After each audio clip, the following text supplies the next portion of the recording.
আমি সরকার গড়ার ক্ষেত্রে বিজেপি সমর্থন দিলে নেব, তৃণমূল সমর্থন দিলে নেব।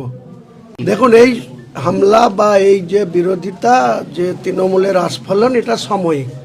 22শে ফেব্রুয়ারি অবধি আপনারা এটা চলবে। 22শে ফেব্রুয়ারির পর তৃণমূল কোথায় ঘরে ঢুকবে সেটা দেখে নেবেন। তৃণমূলের জামানা শেষ হবে। তৃণমূলের 3 বারের মুখ্যমন্ত্রী তিনি গদিচ্যুত হবেন, এটা আমি দায়িত্ব নিয়ে বলছি, কনফিডেন্সলি বলছি। আপনারা শুধু অপেক্ষা করুন। কালীগঞ্জ আমরা জিতব, তৃণমূলকে হারাবো। বেলডাঙ্গা আমি তৃণমূলকে হারিয়ে আমি জিতবো। রেজিনগর আমি তৃণমূলকে হারিয়ে জিতবো। শুধু তাই না, মুর্শিদাবাদ জেলায় 22 আছে।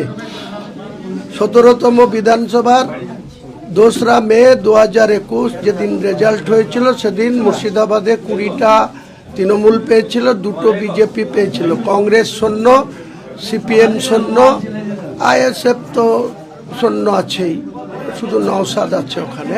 আমি আপনাকে বলছি দায়িত্ব নিয়ে, আজকের দিনে মুর্শিদাবাদ জেলায় গণনার দিনে দেখে নেবেন, তৃণমূলকে শূন্য করব, শূন্য করব, শূন্য। দেখুন, আমার 31শে জানুয়ারি পর্যন্ত দরজা ওপেন আছে।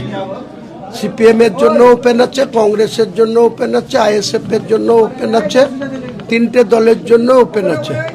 31শে জানুয়ারির পর 1 ফেব্রুয়ারিতে কে থাকবে সেটা আপনারা ডায়াসে দেখতে পাবেন, না আমি একাই লড়বো সেটাও ডায়াসে দেখতে পাবেন।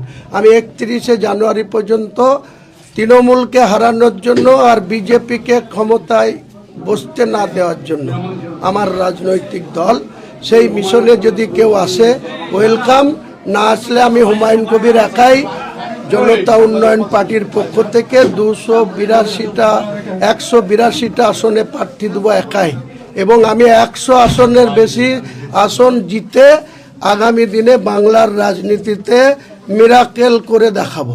মুখ্যমন্ত্রীর মুখ আমিই হব। আমাকে যখন মানুষ ভরসা করে ভোট দিবে, 100 আসন দেবে, আমার পিছনে যারা থাকবে তাকে আমি মুখ্যমন্ত্রী ছাড়বো। বিহারের নীতিশ কুমার কম আসন পেয়েও বিজেপি কিন্তু নীতিশ কুমারকে মুখ্যমন্ত্রী মেনে নিয়েছে। আমি যখন 101 পাবো আর কেউ যদি 99 পায়, তাহলে তাকে আমাকেই মুখ্যমন্ত্রী মেনে নিতে হবে।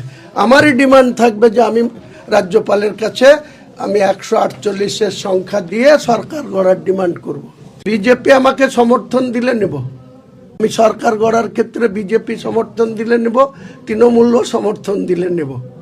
ব্যানার্জি তার পিসিকে ব্যবহার করে ওই অভিষেক ব্যানার্জিকে আগে বলুন যে ওর পিসিকে